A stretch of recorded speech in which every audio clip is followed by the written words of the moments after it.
pledge allegiance to the flag of the United States of America and to the republic for which it stands, one nation, under God, indivisible, with liberty and justice for all.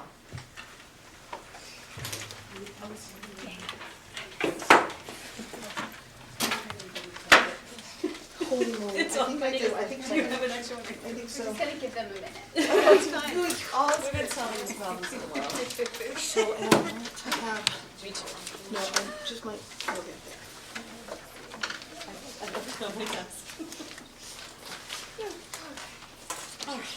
And then, there's that. Thank you. These we're not using those today.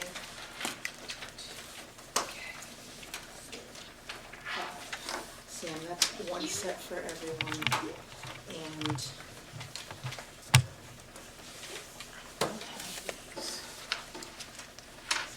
here you go, Karen. These are extra sets of policies we're gonna hand out, but didn't make it.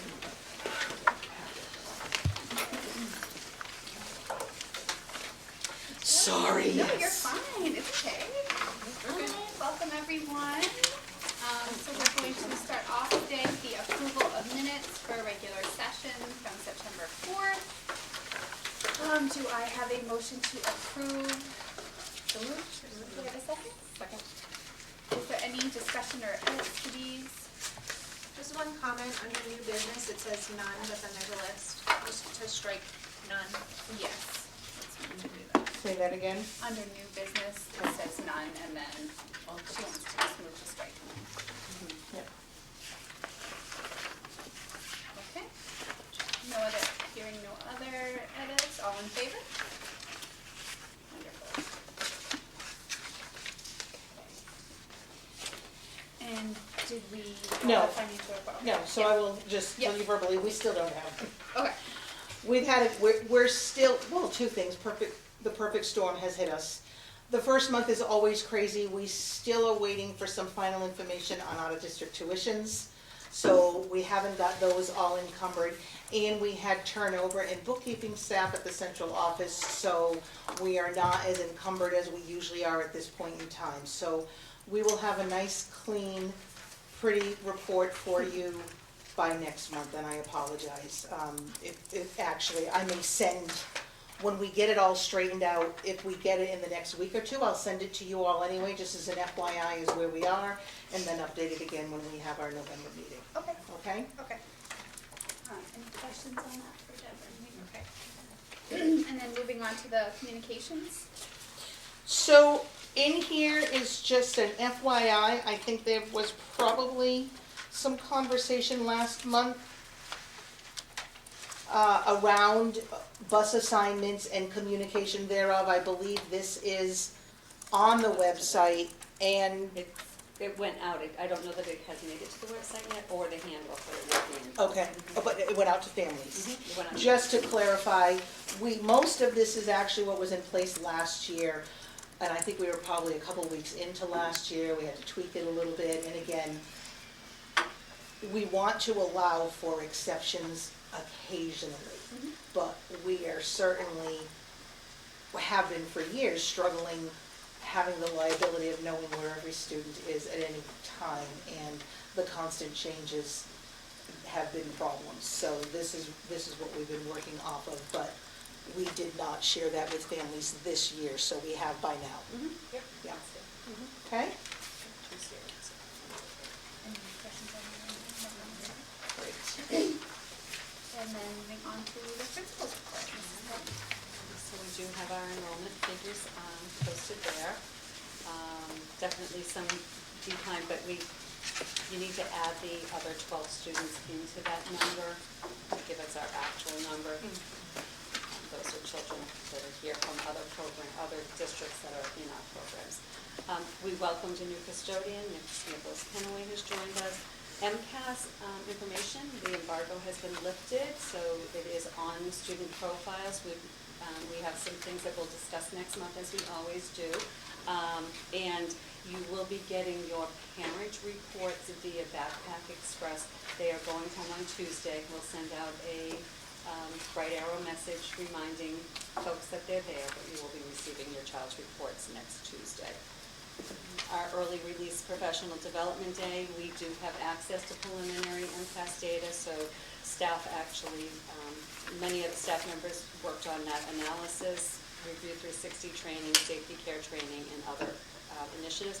We have another PD coming up on Friday, October 31st. It's a full day, and we have a keynote speaker for half the day and choice workshops for the other half the day.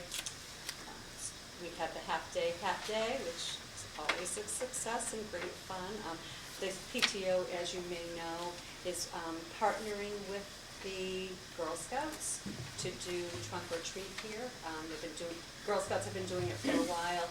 It's going to be expanded through our PTO, and they're calling it Monster Mash. And we have the scarecrow activities going on. And we have all of our great department and grade level updates for each of these.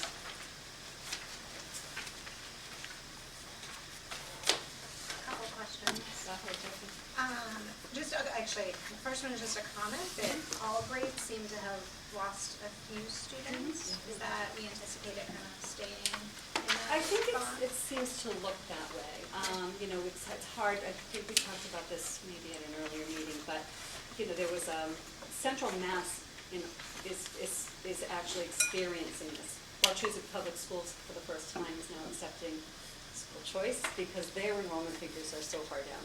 I like where ours are down. I think our class sizes are commensurate with other Union 61 schools. So it is, looking that we're able to service the children in a greater fashion.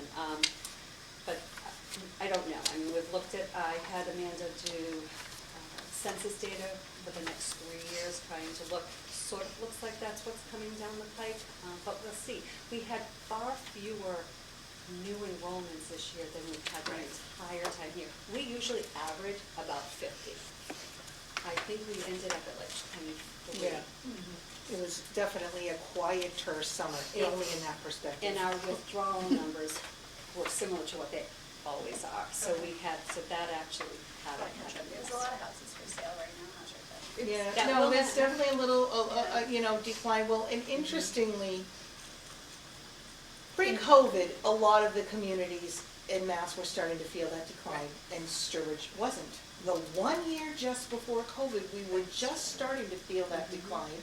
Then things kind of went crazy. We bubbled back up for a number of different reasons, and now it's settling. I think we won't know for another month or so if there's an increase in school choice out, although we usually get a handle, because if it's somebody who was enrolled here and all of a sudden for some reason is going elsewhere, we would know, because that would come as a disenrollment. So I don't feel like it's that there's school choice and students are choosing to go elsewhere. That doesn't happen often. No, because we know from the town hall. Yep. That's not the case. It's definitely going down, which is nice to be able to give the building a little bit of settlement. They're nice, respectable class sizes. The negative, to be discounted at the party, will come when it comes for state funding. We're gonna end up being in that hold harmless mode, which, thank you very much for letting us level flat instead of go down, but a per pupil dollar amount is never enough to keep us going. So that's the little right now and again, yesterday, October 1 is the magic day that across the district we collect all the data. We're still checking and tying across the district, so I'll have a copy of that. Happy to share with you at this meeting. We always share it at the joint meeting anyway, and that sort of kicks off next year's budget process. But it's definitely looking like a declining enrollment. But that's a national trend. It sure It's is. the Yeah. demographic decline has started, Yep. and Yep. so It sure in some is. ways this is a healthy number. Yep. in a way. Agreed. Yep. But if there are trends about where folks are going, that might be helpful to know, but only to a point. I mean, the typical withdrawals are usually parent employment based. So when we have families leaving, it is often a transfer or something like that. Yep, and I think in any given year, we get a couple more homeschooling, but then we get a couple back We had 10 from back. homeschooling We had 10 or back from from, homeschooling. yeah. We had 10 back from homeschooling Yeah. this year. Yeah. We get them back from OSB also. And I have one other question that's unrelated to that. Just that under the reading department updates, it says the reading specialists were assessing students in grades 1 to 3. I feel like you maybe told me this last year, but I can't remember. Why is the assessment only grades 1 to 3? The assessments happen at all grade levels, but the reading department focuses on grades 1 through 3, and then they will pick up kindergarten at the mid-year point. It's mandated, right, to check for dyslexia? Yeah, it's the other layers, right. And the types of assessments we do are required, yep. Okay. Just to build off of Jackie's points, the MCAS numbers, like a less analysis than what you'll provide to us, are available publicly, and kudos to Burgess. Like, on the record, that Burgess is doing so well compared to the state, compared to similar schools. Burgess is large, and that doesn't get taken into consideration enough, I think, and they did well. So, in a time when MCAS is kind of shaky, these kids have held their own, and so hopefully that will continue as they go into junior high and high school, we'll see. But I was very, very proud of you. This is not easy to do. Yeah, there was an article that came out of We did well in some areas. I would argue we can do better. Sure. So that's what we gotta do. It And- listed Holland, Palmer, and Southbridge. Well, and again, this is all about crazy statistics. Well, that's the thing. And that's what a that huge is thing. doing, that particular one, you're right. In our Yeah. area, Holland I'm ended up, of excited all about of ours, that. the only one. Yeah. But what they were looking at is 2019. Exactly. So that's what it's all about, is where were they compared to 2019? Just before the- We're not quite there yet. Nobody But- is, though. For the most part, no. This, It's Southbridge, right? correct. The state is not. Right, no. Our spread is a little bit higher between 2019 and now than I would like it to be, and it's not as, I mean, it's wider than the state's is, so Yeah. lots to talk about goods, and there's always area for improvement, and we're gonna, we know where we have work to do, and we'll we'll share talk some about of that that next month, but yes. But yeah, and you're right to say, Mary, in a time when MCAS is a four-letter word.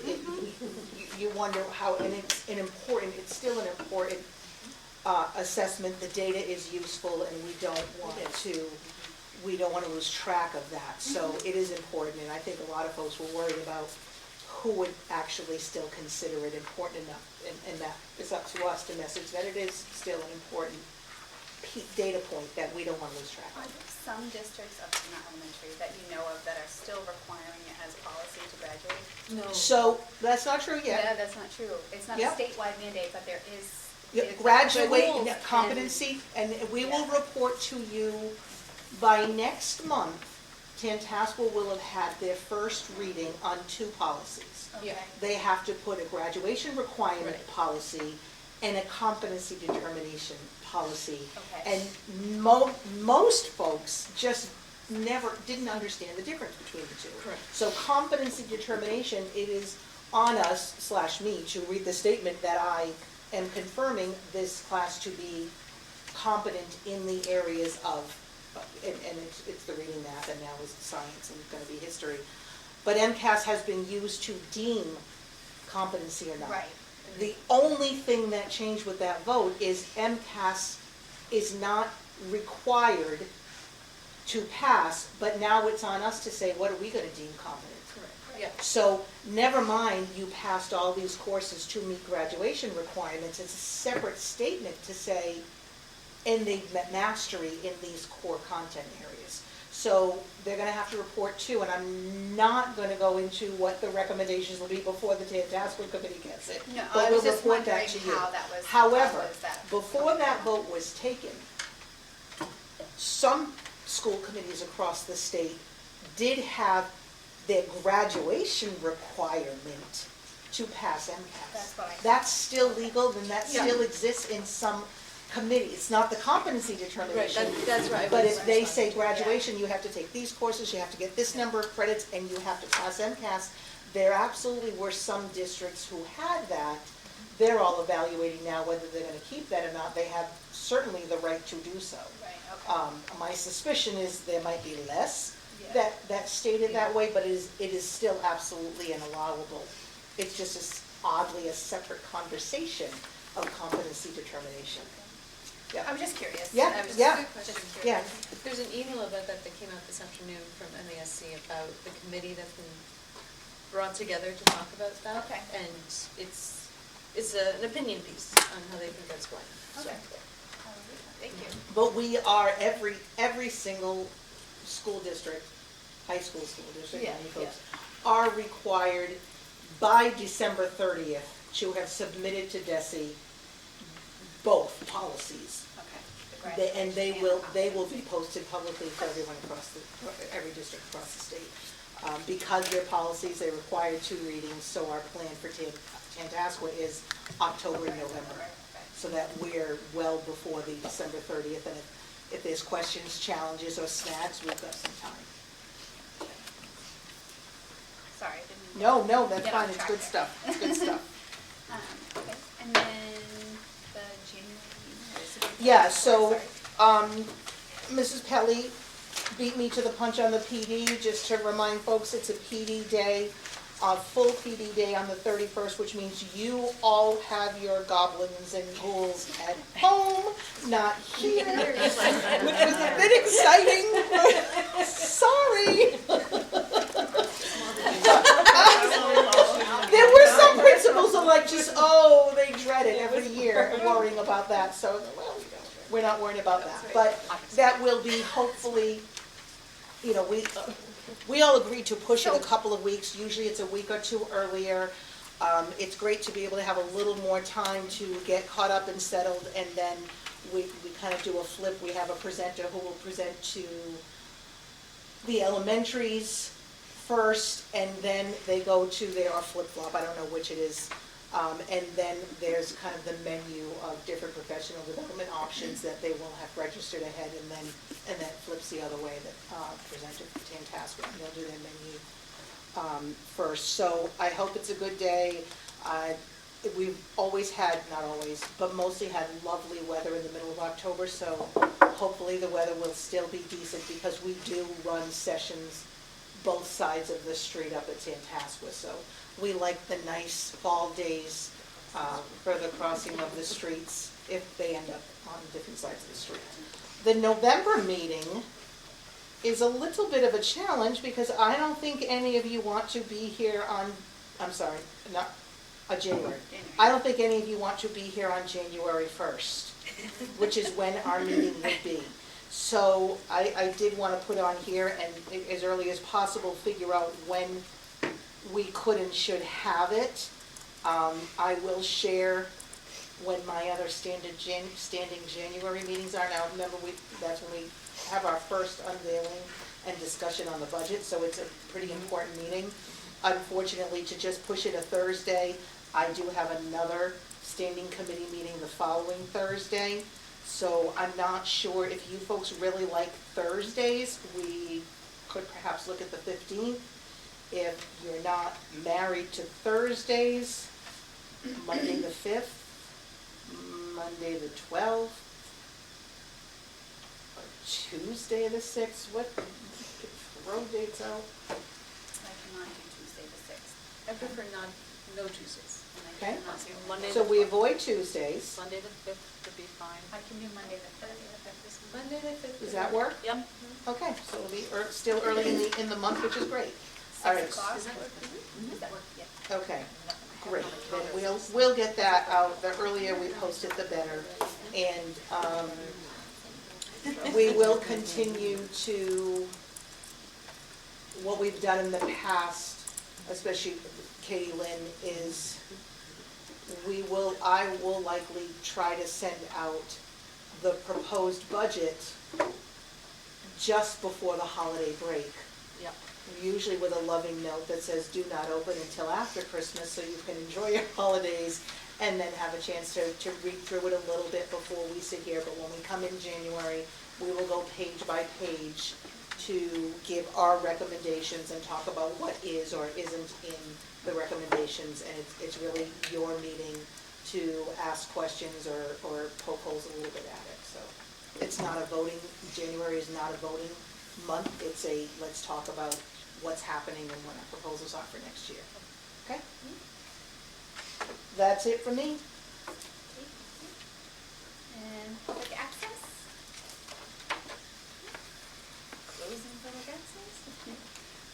Subcommittee reports, the Rural Commission hearing? Yes, so the Rural Commission met this past Monday. I had a family obligation. My mother-in-law was cooking, so I did not go. I went to my mother-in-law's. But they did share the recording. Several of us couldn't make it, so I'm happy to share that with everybody. Basically, the push is still on to try to remain present to the governor and key legislators to not forget rural aid. And so they are hopeful, as they put it, there is some chance that the cut to rural aid could be restored this year through a supplemental budget using fair share money, so our advocacy could have a real impact in the next term. So I'm happy to share this with all of you so you can see their letters, see why they think this. They also have a map of regional districts, if that is of interest to anybody. That was something that came up in conversation, because so many of us are regional districts. And the link to the recording is available. It was only a 30-minute meeting. And if anyone is interested in this work, Jessica Corwin, one of the chairs, suggested that I try to get verbal or just individual permission from all of you to put your names on a letter, or you can send individual letters, however you'd like to proceed. Just try to, or not at all. I mean, that's your choice. But I thought I would offer that. So the push is still on to see if we can make some noise. Which I love, gives me a chuckle when the push is on to restore rural aid when we've yet to find out what our rural aid finish would be this year. So we do know the total pool. Yeah. The total pool of dollars was at 75% level of the year before. So they're probably looking to get the total pool back up to 100% or more. Honestly, the push is to have it much more than it was, because it was not at whatever the formula was. But we still sit here, and I don't anticipate it'll be any earlier than November before we know what, and it's a small pool for Sturbridge, so again, why we don't try and project that we're gonna get any or plan to spend it at all. We're grateful for whatever we get and find one-time things to spend it on. But if we get any numbers before our next meeting, I'll share them with you. But I don't think we're gonna see any numbers until November, especially if they're trying to push for even more. Yep. Yeah, no, I think that's a fair assessment. So that's what's going on with the commission. Great. The others are just sitting there. I think there haven't been any meetings for either of them, but just reminding us that they exist. Excuse me? Have you heard anything from Robin at all about the field? Nothing. Yeah. Nope. Nope. And so moving on to Tantasco. We met at the beginning of September 8th. We reviewed the budget from the school year 2025. We ended in a positive. Opening went well for the high school. The new student orientation went well. There is a NIASC visiting team, a mini, it's not the full NIASC, just the small meeting, October 8th and 9th, which is next week. And then Deb mentioned that we will be reviewing the policies for MCAS coming up, which will determine the graduation requirements and then the competency determination, two separate things. So those will be kind of the big things coming up. Mark Woods, the career and technical vocational director, retired. So they took one of the assistant principals to place as an interim into that position, and then they'll be hiring a new assistant principal for an interim position as well. And then they'll post the position for the career and vocational director soon. I don't know if it's supposed to be last Spring, early spring, we'll do a full, we'll look for the permanent ones, but we feel pretty good that, I mean, we had a very qualified assistant principal of with expertise in the tech area, so Jamie Roboto will do a great job holding down the fort for the rest of this year. And then I do believe, we haven't hired yet, but I've seen the pool, and there's actually a good handful of folks who are interested in doing an assistant backfill there for the rest of this year. So I think they're at least gonna get that extra set of hands even to backfill for the rest of the year, and then we'll look to fill both positions permanently and do some searches.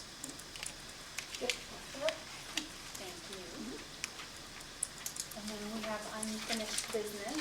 Okay, so I apologize, we've got a little bit of a mess going on here in policies. So first and foremost, I guess I'm gonna ask if you agree, there are no, yeah, no, you will agree there's none in here, but, so my hope was to save trees and postage to not be including for second reading policies that had no changes at all. Correct.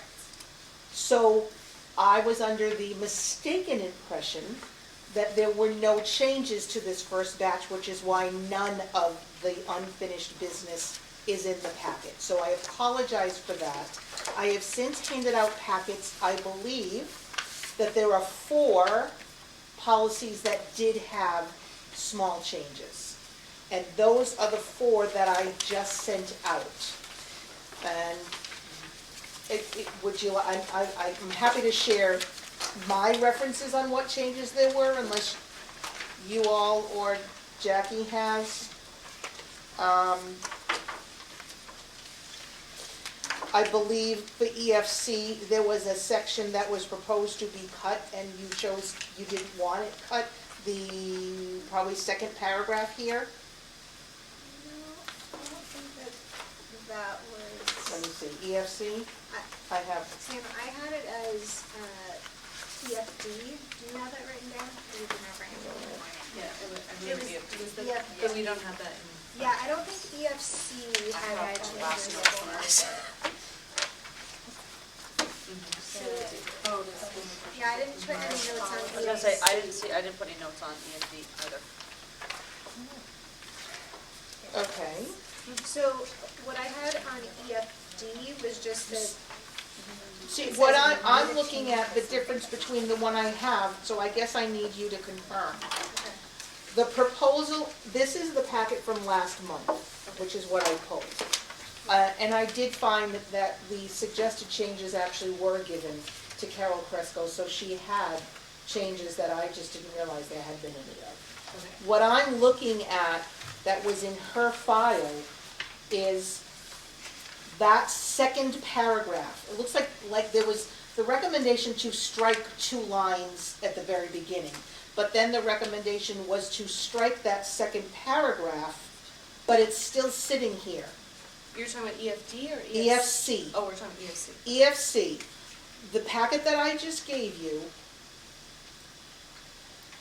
my note, what I was shared with is that second paragraph that says, in accordance with the guidelines for participation in these programs, the district will provide annual universal, that they believe you didn't want that stricken, so it's here. That was in what we read last year, that wasn't struck. So Yeah, there was a similar paragraph that was struck. We didn't make any changes for second reading for EFC, but what. Well, no, it would have been on first reading. Sorry. So on last first month reading. was first, but I'm looking Yeah, at, this is exactly what was in the packet, I think, last month. That's what I'm looking at. And if you look, Jackie, if you look third paragraph down, last month, it's stricken, correct? But the paragraph under that is the paragraph you kept. Oh, I see. You see what I'm saying? Okay, so you don't, do you believe there were no changes to I this? believe there were no changes to this. Okay, then we I don't think have to this worry one about is that. fine. This is the- I Excellent. believe that it was EFD that had a change. We don't Yes. have EFD in the new packet you handed us. EFD Yeah. had changes? Yep.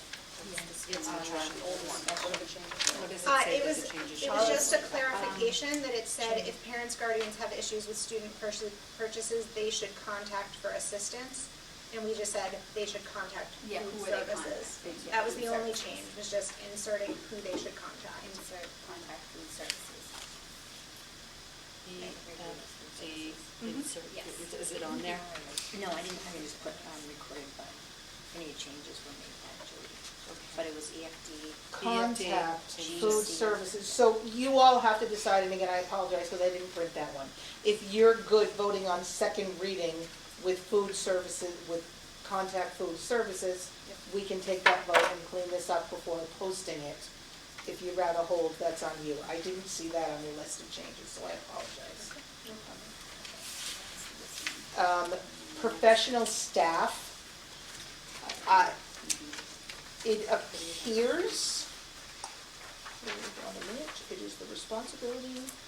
There was an attempt to strike out a sentence that my notes here said you wanted to not strike out, but wanted to get rid of the word motivated. Does that sound familiar? So we had a big discussion on that. So the GCF that you're looking at in the packet I just gave you, first paragraph, last sentence was going to be stricken or recommended to be stricken and is now here is not stricken, but the word motivated has been removed. So I think what my notes were, that was that we did not want to strike those two sentences as they were. Right.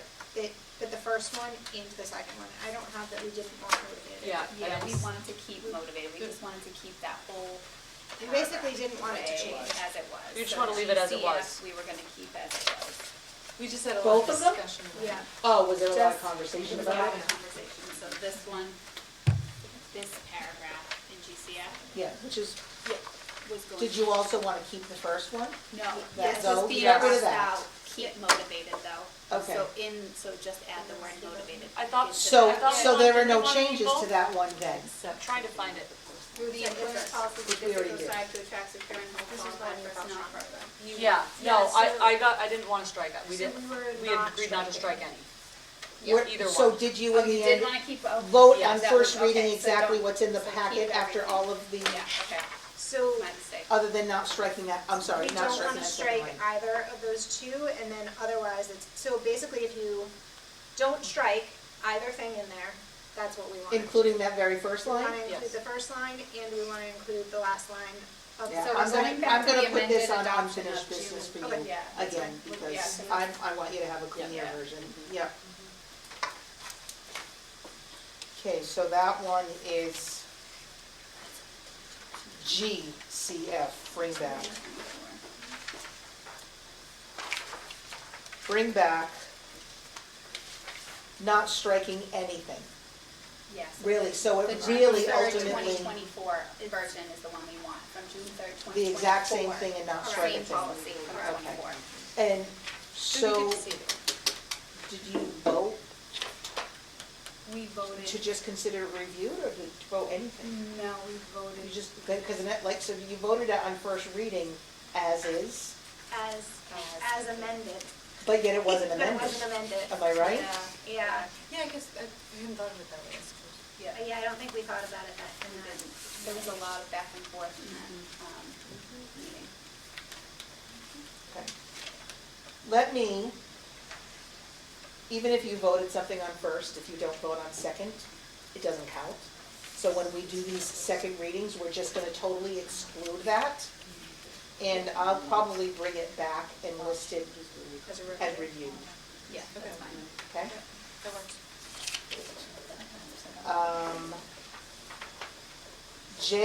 JFABE, was there one, Yeah, there was just one line, which was on the second page, and we inserted 504s, 504. got it, And so then- that is here. Correct. Whew. This looks good. And JFABF, was that possibly just a word? The word, literally, I could only find the word A. Maybe it just slipped by, so I'm just letting you know we cleaned it up. Under best interest determination, Oh, yes, it Oh, Because yeah. that's the. take first into time- account unique factors, not a unique factor. Because it's DCF's language. Correct. Yeah, that was. So we literally just struck the word, the word letter A. Yes, that was a. Great, that's what's here. Yes. Okay. Yes. Okay. All right, so again, I apologize. I think those are the only ones that had little changes. Is that what your records show? Correct. Excellent. then I guess I would suggest that you vote on second reading with the exception of GCF. And one small edit on EFC that we'll make before. D. These are whole. The school, D, you're right. Yeah. Yeah, to add contact food service. So I'm just gonna list the other ones that we will vote on amend second reading and then do the other things. Yep. Okay. We have 3 questions. You have questions? No, we're just Okay. clarifying. Okay, so do I have a motion to approve upon amended second reading E, F, C, J, F, A, D, E, J, F, A, D, F, J, H, J, I, C, J, I, C, E, J, I, C, F, A, and E, F, A. So, second. Any other discussion? Okay, all in favor? Okay, so now, So we're, one more time, going to kind of delay the student activity because I do apologize. Once again, the wrong one made it in the packet. And Jackie shared with you all, and I'm not sure that we have extras, so you might I do just have a need few to. extras. I do have some extras. Yeah, just so that you can share with, Want to pass through? and with Delane also, who looks like she Jackie needs has it. to check. I have 2 extra Okay, copies of each. so we're giving you the recommended as an FYI. We'll have it or a very close version of it in the packet for formal vote. We don't want to give you something and ask you on the fly to vote. So if you review this, this is very similar. If it's not this exact same one, we will highlight what slight differences there are, and it'll be in next month's packet. Can I give a brief Sure. overview so that people know Yeah, what sure. they're looking at? Yep. I did it with Paylin, but then I realized Yep, everybody no, else no, probably no, wants it's to a know. little bit messy. Okay, so what you got in your packet is from Wales. That is very similar to what MASC recommends, but MASC has some additional pieces. The copy that I gave you that says Burgess at the top is what's currently posted as our policy. So that looks very different than what MASC recommends, and it looks very different than all of the other districts. So what I have recommended, and you can review it, we can talk about it next time, is basically the whole first page is exact MASC language, and it's pretty identical to all of the other districts within Tantascwa and Union 61. The one change there is line 4, that the maximum balance is $10,000. That will be subject to discussion before our next meeting. And the second page of the one labeled recommended is information that was already included in the Burgess policy. The other towns don't include it, but I felt like it was relevant to keep it in terms of what happens if there's inactive student activity funds or if there are deficits. And then a piece that we did not have, but that is in the MASC recommendation, is the graduating class funds. So they go into a lot more detail in MASC because it has to do with high school graduation. I recommended just cutting one line that basically says, if we had additional funds in student activity, it will follow them to the junior high. So just so you understand what you're reading and why those changes were made. In terms of what's currently our Burgess policy, a lot of the content is very similar, it's just more wordy. And personally, I think it has a lot of information that we don't really need in a policy, such as like specifying where the bank account is held and that it's in a branch in town. Didn't really feel really relevant to me. And then Deb and Kathy will be just clarifying what's happening with the interest earned on these accounts, because what's in the current Burgess policy and what's in MASC recommendations and all the other towns are slightly different. So we're going to clarify that piece before the next meeting. But that's kind of what you are looking at in front of you, and if anybody has questions, I'm happy to answer them. very helpful. Can we allow for reimbursements to personal credit cards from the, From the student activity fund, we can. okay. Yep. Yep. We certainly try to limit them, but on occasion. I mean, I can recall that when you have to rent from, for the end of year carnival for sixth grade, they will only take credit card Yeah. payments for the Yeah. company, so there's. Yeah, we have, yeah, auditors will try, which makes sense. We're supposed to really try to avoid it. The reason it's frowned upon is it's a potential, I wouldn't call it fraud as much as gaming of the system. If there are districts who are regularly allowing use of credit card and reimbursement, these days, most credit cards have some kind of reward points. So that's what they're saying. Someone can't be profiting off of the use. But on occasion, it's necessary because we also don't have an abundance of credit. And we try to use vendors who will take a purchase order, but that does not happen sometimes. Yep. Okay, we'll bring that one back. Okay. Great, and thank you for that work. And if you can email me, that'd be great. Then we'll give you a call. That is it on my end for new business. That isn't really new yet, and we're just gonna continue to call it new. Stressing me out in this meeting. Does anyone else have any business? No? Okay. Motion to adjourn? Second, all in favor? Okay. Awesome. Thank you very much, folks.